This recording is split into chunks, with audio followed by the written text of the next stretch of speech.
Hey, welcome back to Pulp Diction. I'm your host, Dylan Gibson, and today we're going to be doing something a little different. Just because I'm by myself, I'm very alone, I don't have friends.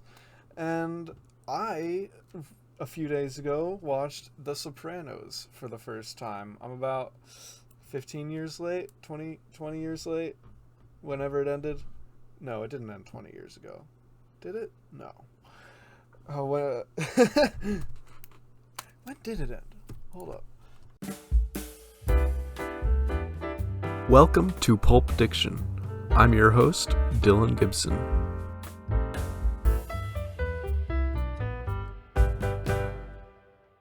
Almost 20 years ago, like 17.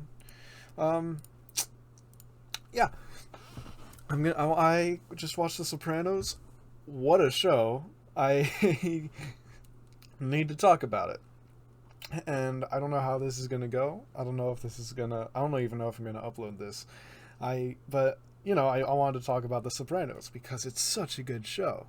I'm gonna start off spoiler free, just because I want people to watch this. I want people to watch this show, because none of my friends have watched it. No one. Everyone watches Breaking Bad. Some people watch Better Call Saul. Nobody watches The Sopranos. And man, they should. It might be my new favorite show ever. It's so. I mean, just quick rundown if you don't know what it's about. It's gangsters. It's about these gangsters in New Jersey. It revolves around this guy Tony Soprano. He's like the boss of this family, and he has a family, so he's already got that double life of being a family man and being a gangster. But also, he has panic attacks. He starts going to therapy, which is insane if you're a gangster, because and that's part of the show. It revolves so much around these expectations and this just level of hyper masculinity that gangster culture revolves around. And if people found out that he was going to therapy, this like they take it as a sign of weakness. They can't handle it. They don't know what to do about it. It's old style, insanely old fashioned methods and motivations and traditions, essentially beliefs, from the old world. The Italy or back Sicily or back when they were coming to America at first. You watch The Godfather too, and but they take these this system, this old-fashioned, outdated system, and take it into the modern world. Which modern? It's 20 years ago now. It's not modern. Like you watch the first few seasons, the Twin Towers are still there, right? But man, it's so cool because it's this window into the gangster world. Some piece of trivia I read, like some gangsters saw the show, and the FBI caught them talking about, like, is this show about us? They had, like, because it's so realistic, it's so good, it's so insanely accurate to how actual gangsters, how the actual mafia works, and in all of its grandeur, but also all of its mundanity, I guess. I don't know. Yeah, and there is no sugarcoating whatsoever. They're all terrible people. There are very few redeemable characters in the show, and none of them are gangsters. it's they're but I'll get to that later. But yeah, they show the highs and the lows of this gangster world. It's like Goodfellas, right? They like everything appealing about it, but also like how it goes, where it goes wrong, what can happen to somebody, just how brutal, how violent, how just cutthroat it really is. These people, this culture. I loved it. I loved so much about it. The effects of them in the community. Sometimes it's good even, but more often than not, it's pretty bad. People die. Obviously, they're the mafia. They murder people. They deal drugs. The effects of drugs are shown throughout the series, and gambling too. There's like a huge emphasis I noticed on gambling and gambling addictions, and how that is just as harmful as any drug addiction to people. People lose so much to gambling. It's crazy. And I make the jokes with my friends, 99% of gamblers quit right before they win big. But, like, you get into that, you can get really screwed really, really fast. Like, Robert Patrick is in the show for a bit. I love him in everything. I loved him in T2, loved him in Peacemaker, Reacher season 2. Everything I've seen him in is wonderful, and it's no exception here. He does such a good job, and just he falls into this trap of gambling, and it's so good. And I just love this show. I love this show so much. It might be my new favorite. Like, Breaking Bad was up there before. It's Better Call Saul, and like, people need to pay more attention to The Sopranos. The Sopranos needs more love. And I will say it's it doesn't have the broad appeal of Breaking Bad and Better Call Saul, I will say, because Breaking Bad, it's plot. I love Breaking Bad so much. It's plot driven in a way that leaves you just on the edge of your seat at the end of every single episode, right? Like, you have, like, it's almost a cliffhanger at the end of every episode, like Kirkman's Walking Dead comics. I haven't seen that show yet, but I read the comic run, and how the Walking Dead comics were is basically every issue ended on a cliffhanger. So I just keep reading and reading until I'd lost hours of my time. And Breaking Bad was no different. I would just watch episodes and episodes just because I had to see what happened next. It's edge of your seat. Whatever. And Better Call Saul was a bit of a slower pace for a while, but I loved that too. But Sopranos takes that slower pace, the more character focused pace, to like a new extreme. It's not, there are overarching plots, obviously, like you can't really have something like this without it, but it's, oh, I gotta turn my ringtone off. But it's different because I lost my train of thought. Someone's texting me.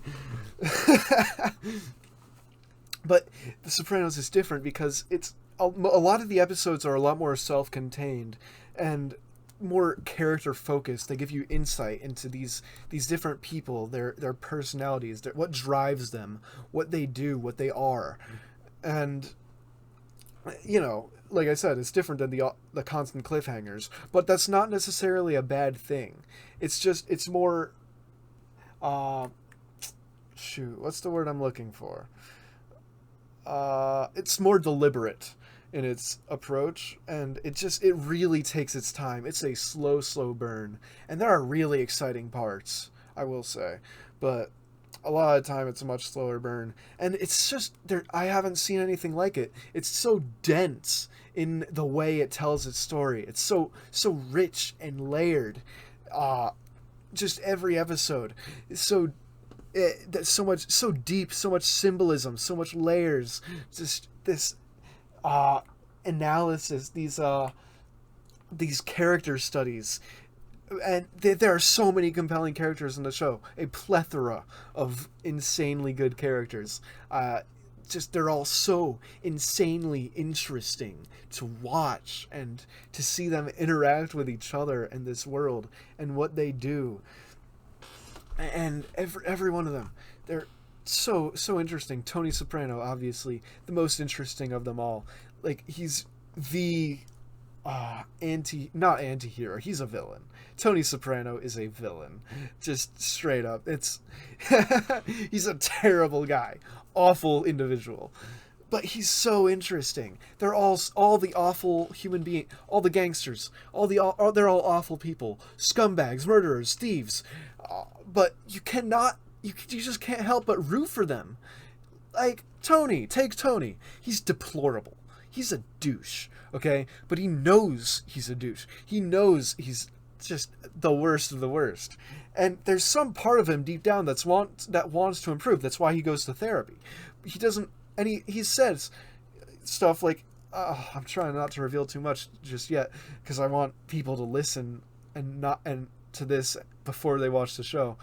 But he knows he wants to improve deep down, and he doesn't want his kids to end up like him or in his line of work. and you want him to improve too, but Tony, he just can't. And not just him, but so many others. So many people have these arcs where they have the potential to get better and do better, but they're just these regressive arcs where they can't help themselves but to return to this life, this way of living, of opulence and of doing whatever you want, of feeling above the law, of feeling powerful, like Goodfellas, right? It's people have said it's like Goodfellas, if Goodfellas was a TV show, and you can definitely see the Goodfellas influence a lot of the time. And gangster movies in general, The Godfather, they straight up reference The Godfather so many times, which that's one of my favorite movies. But anyway, these people, they try to change and they just can't do it. And sometimes they do, sometimes they can, but most of the time, just that world does not allow it. And I want to get to that more later, but I'm trying not to spoil anything just yet. Just these awful individuals. You hate them so much for the things they do, right? I mean, they're gangsters. They're gonna do bad things, you know? Like, you know what you're in for. They're all so hateable, but at the same time, they're so lovable. They commit these genuinely atrocious acts, and then they can be so sweet, or caring, or funny the next second. They can be good partners or good parents. They might they might kill somebody and then give a kiss on the cheek to their wife, but still, you cannot help but. You just have to keep watching, and a part of you still likes them, but then you're reminded again and again, these aren't good people. They're not. They're bad people.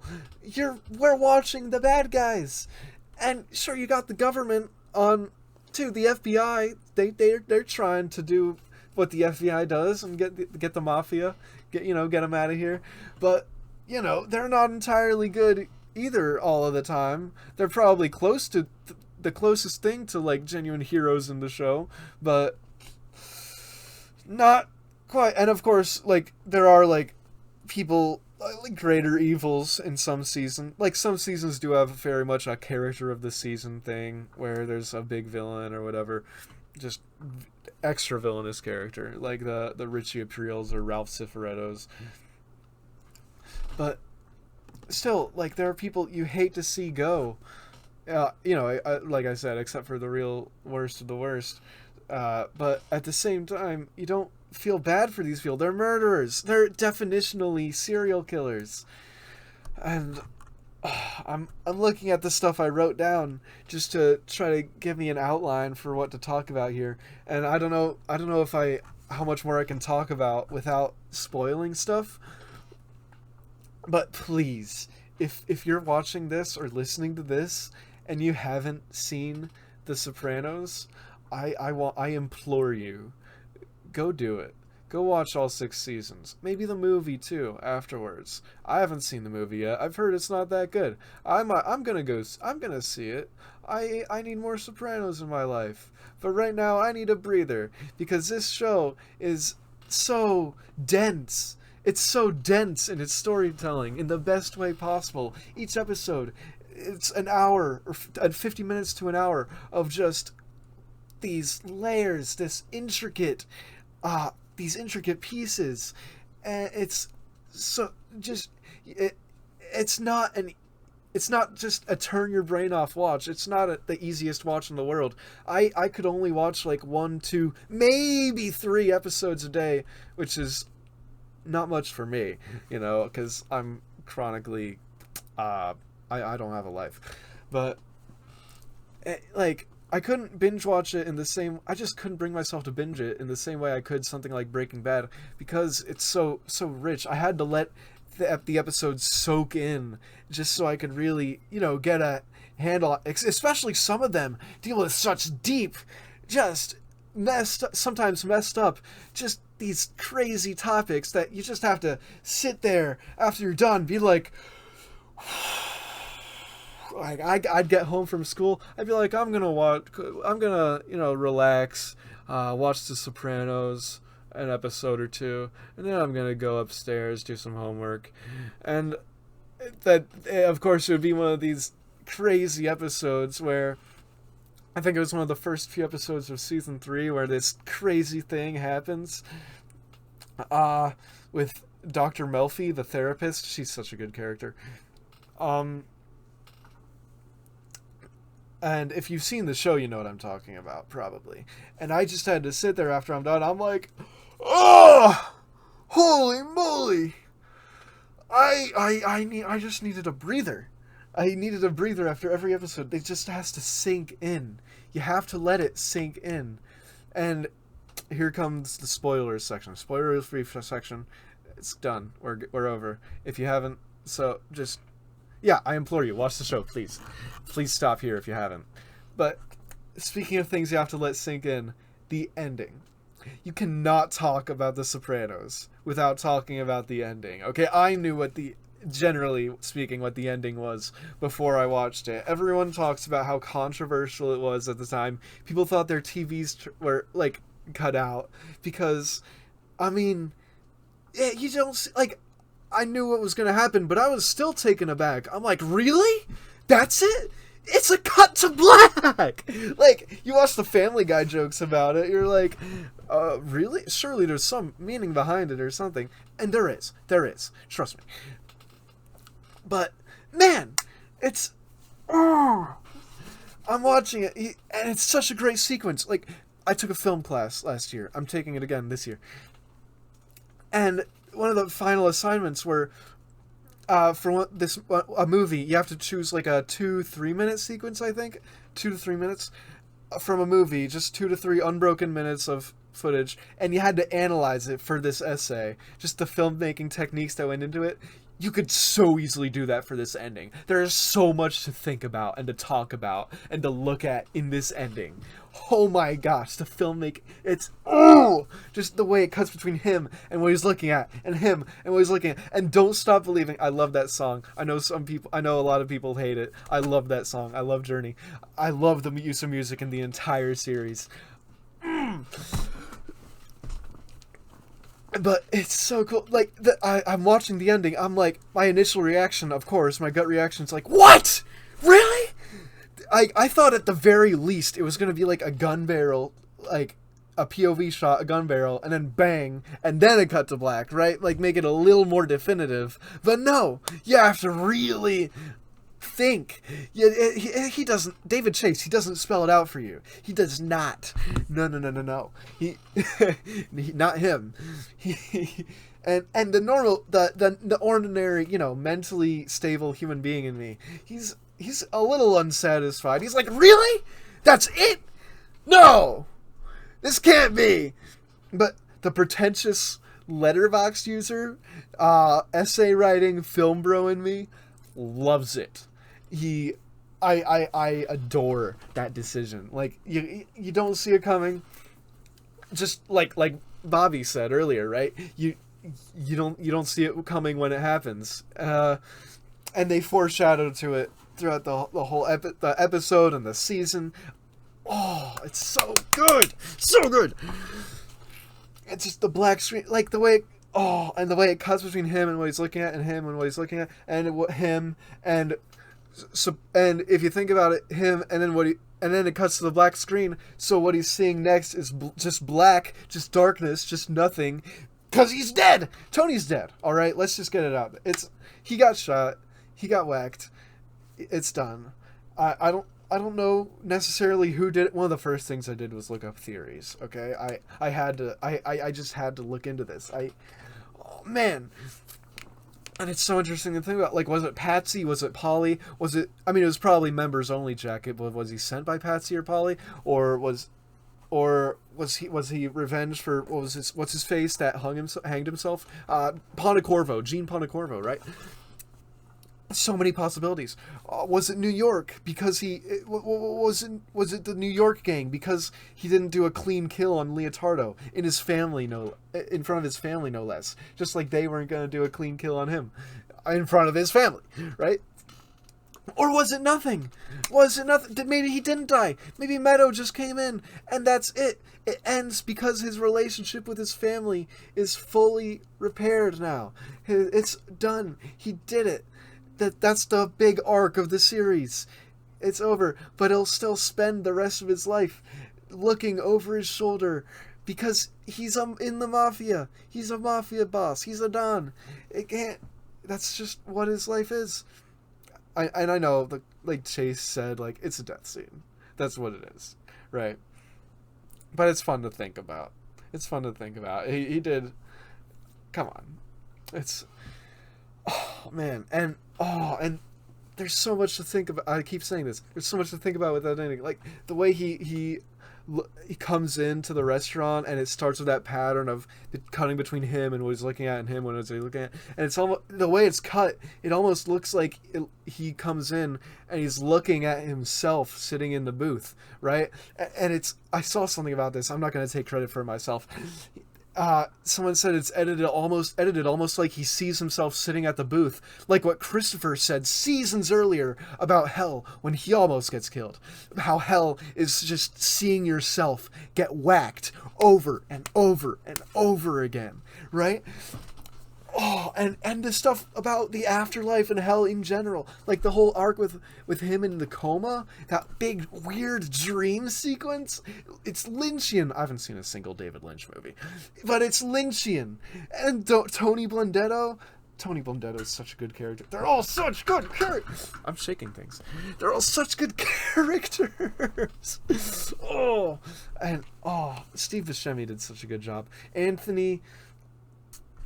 Anthony, I said Anthony. His name's James. It's James Gandolfini. One of the best acting performances I've ever seen in my life. Holy guacamole. What a guy. What a fella. And you'll watch other stuff with him. It just seems like the nicest guy. And of course, it's always the nicest guys that play the worst people. Like you look at Kane Hodder playing Jason Voorhees, Robert Englund as Freddy Krueger. I'm a horror fan. That ending. Of course, like... And it's got kind of a tragic note to it too. I mean, of course, Tony deserves it. He's a scumbag. He killed Christopher, which I'll get to that. But like, it's kind of tragic. It has a tragic note about it because things are finally looking good for the Soprano family, right? Meadow has a steady relationship and probably a good job soon. AJ finally has a good job, and he's taking advice from his parents. What? But of course, Tony's facing indictment. So, but it's almost like a return to the status quo for this year. This is probably one of the only shows. Granted, I haven't watched too many shows. I've probably watched more than like the average individual, but I haven't watched Game of Thrones, Oz, The Wire, Dexter, all that stuff. I want to. I will. I'll get around to it. But it's one of the only shows where the main arc from beginning to end is just a return to the status quo, right? It's so regressive, which is the point, right? Because they can't change. They cannot change. They just go back to the way things are. They can't modernize. They can't adapt to the new world. That's why they kill Vito. They can't stand to see someone dare to be different, even if they can't really help it. And Vito's the homosexuality arc. It's so funny, but also so good and so interesting. Just the way he denies himself, and he has the chance to get away from it all, to have a good life with what's his face, but mustache. Johnny Cakes, right? But he can't do it. He can't bear to tear himself away from the life. But the life doesn't want him anymore. So of course, what's his face? Phil Leotardo kills him. The pool cue up the ass, right? But what was interesting to me in that scene was Phil came out of the closet, literally came out of the closet to kill Vito. He walked out, he was standing there in the motel closet, and he came out of the closet. Was his hatred for him like some sort of internalized homophobia or something? that one made me think. That was because he hated Vito more than anybody, right? And but like, they don't do things like that on accident. Not in this show, no sir. He came out of the closet to kill him, to kill the gay guy. But yeah, like, anyway, the ending. It was so good. I loved the ending. I still think Breaking Bad has, like, maybe the best finale ever, but this is damn good. It's so cool, just so clever, and it's almost like pretentiously. It is pretentious, I'll just say that. But it's like, oh well, you want to see violence? How dare you? How? But because the show condemns violence, but also it shows it a lot. It tips the line of glorifying it.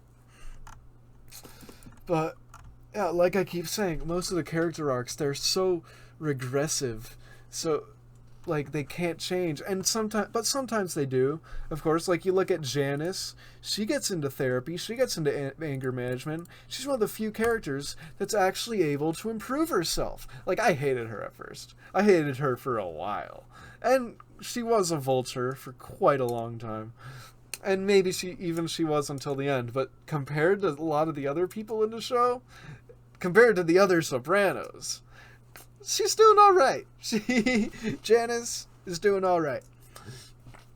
Now, she actually manages to somewhat improve herself.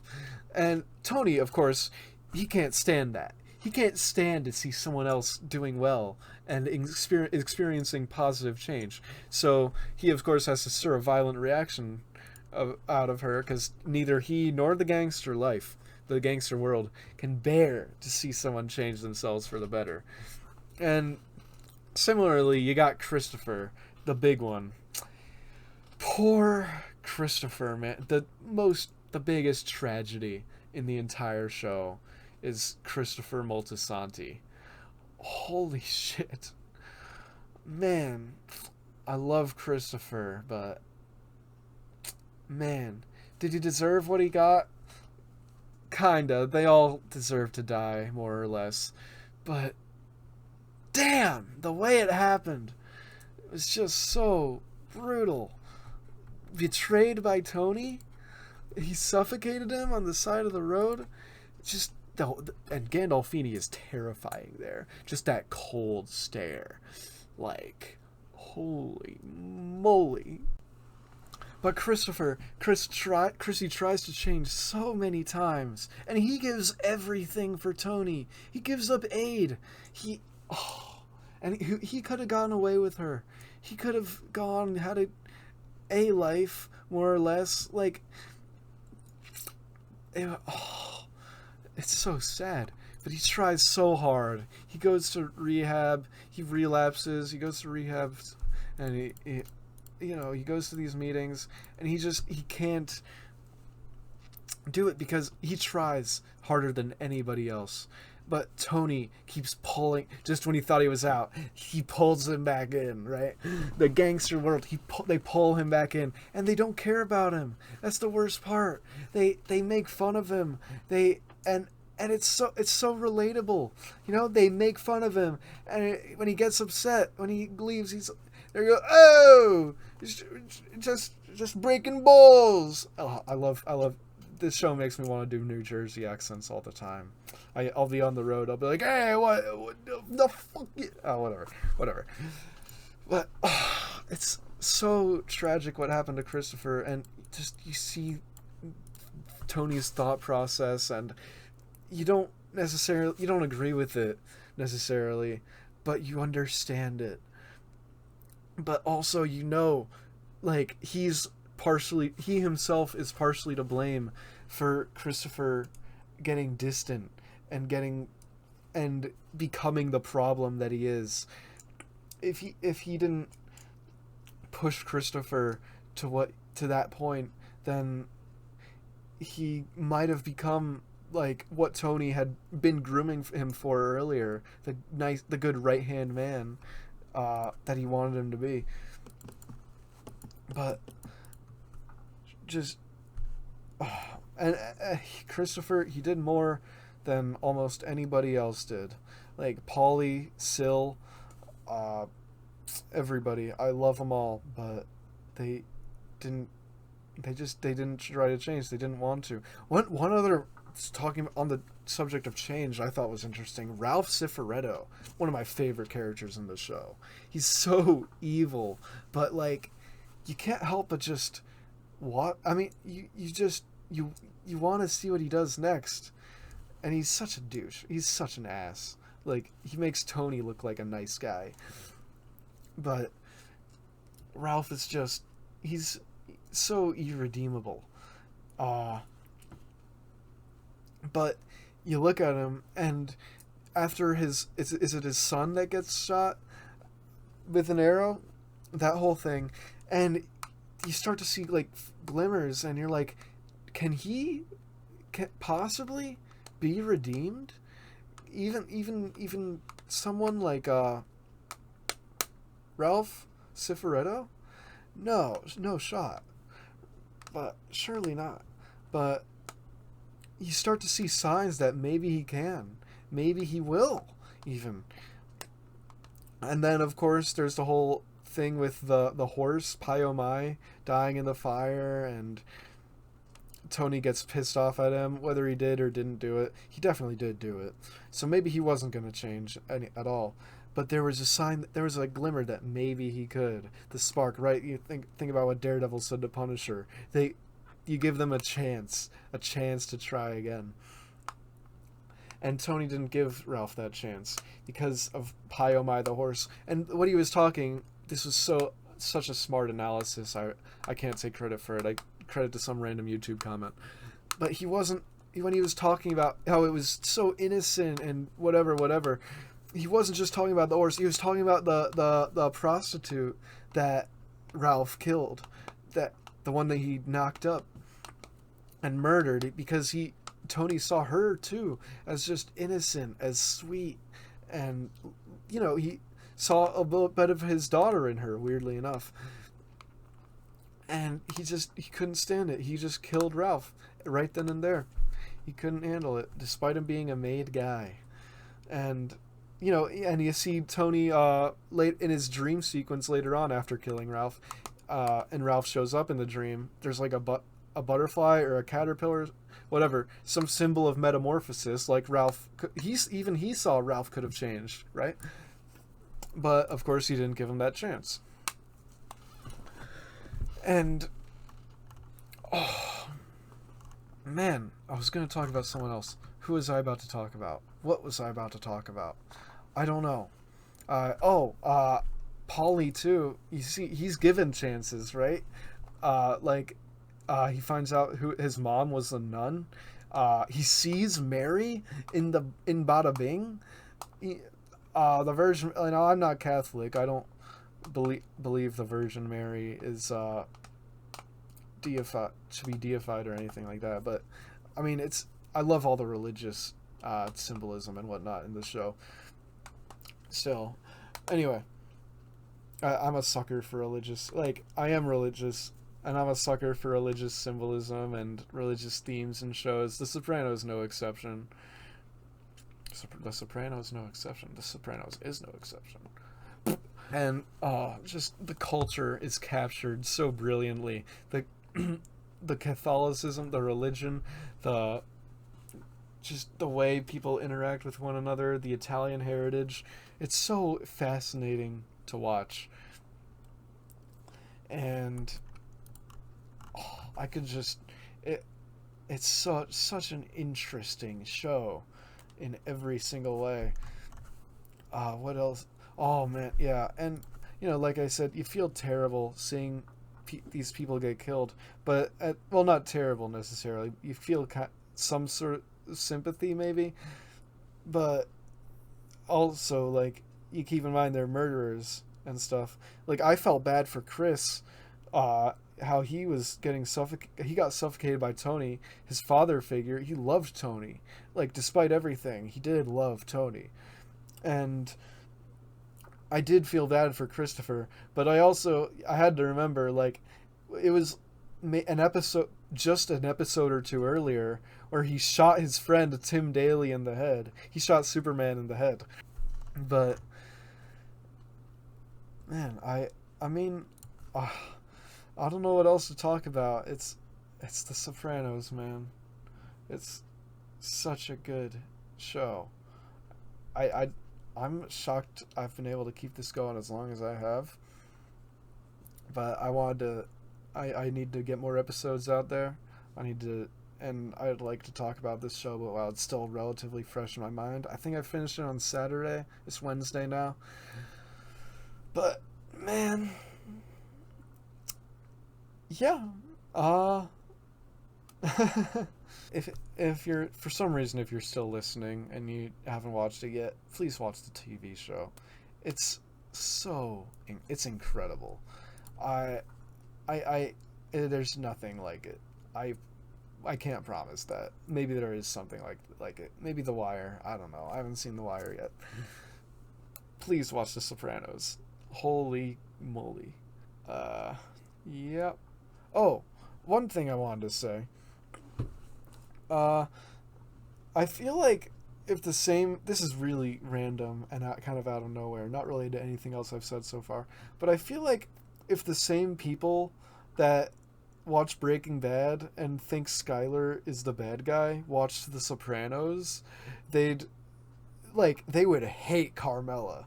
They they they wouldn't be able to stand her. They'd be all, Tony's a Sigma, Carmela's just a stupid woman who, whatever. But like, she had every right to leave, and she's another example of people who just cannot stand to leave that life for very long. She does leave, but she doesn't do it for too long, does she? No. She has to go back because really, she's not that much better than them. Sure, she's not a murderer, so you got that going for you, which is nice. But she's manipulative, she's deceitful, and she's not a good person. She's kind of toxic herself. She and Tony are pretty good for each other. Because they're both not necessarily great people. But yeah, I mean, that's about all I have to say for now. I'm definitely going to look back on this and think, wow, I wish I'd talked about blah blah blah, because there's just so much to talk about with this show, and I'm definitely not going to be able to talk about all of it, especially not after watching the show just once.